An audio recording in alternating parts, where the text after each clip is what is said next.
हर्षवर्धन पाटील बोलतोय साहेब. बोला ना.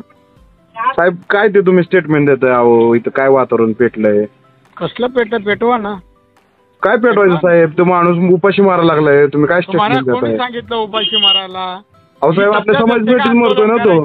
नाही नाही, ही पद्धत असते का? आणि एकदम तो पंतप्रधानाला धमक्या देता तुम्ही? काय धमकी म्हणजे दिली काय? साहेब? तुम्ही ऐकलंय का ते? मी ऐकला, मी टीव्हीवर पाहिलं मी ते. मग मी काय म्हणतोय, तुम्हाला जर काय समाजासाठी करणं होत नसेल ना तर तुम्ही शांत तरी राहावं ना. कशाला शांत राहा? तू कोण माझा ऍडवायझर आहे का रे? नाही नाही, ऍडवायझर नाही, मी एक सर्वसामान्य मराठी युवक आहे साहेब.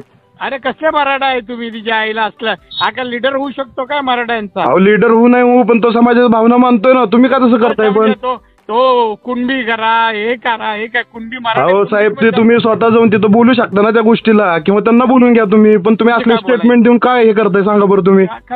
करता नाही मी करता, आता करणार. आता बीजेपी मध्ये तू जास्त हे करतोय का? अहो साहेब काय करायचं आम्हाला? बीजेपी शिवसेना आम्हाला देणं घेणं नाही हो साहेब. नाही ऐकून घ्या. तू मोदीला अडवतोय ना, मी बघतो कसं काय. अहो साहेब बघा, जिवंत ऐका ना साहेब, तो मोदीचा आणि बीजेपीचा विषय नाहीये, तो विषय आपल्या मराठा समाजाचा आहे. तुम्ही उलट पुढाकार घेऊन ती गोष्ट केली पाहिजे का नाही सांगा बरं? अरे ऐकून घ्या, मी बीजेपी मध्ये आहे, मराठ्याच्या मंत्रिमंडळ मंत्री आहे. हा मग मी ऐकून घेईन का? मग तुमच्यासारख्या जबाबदार माणसाकडनं ऐकणं किंवा असे स्टेटमेंट देणं योग्य आहे का साहेब?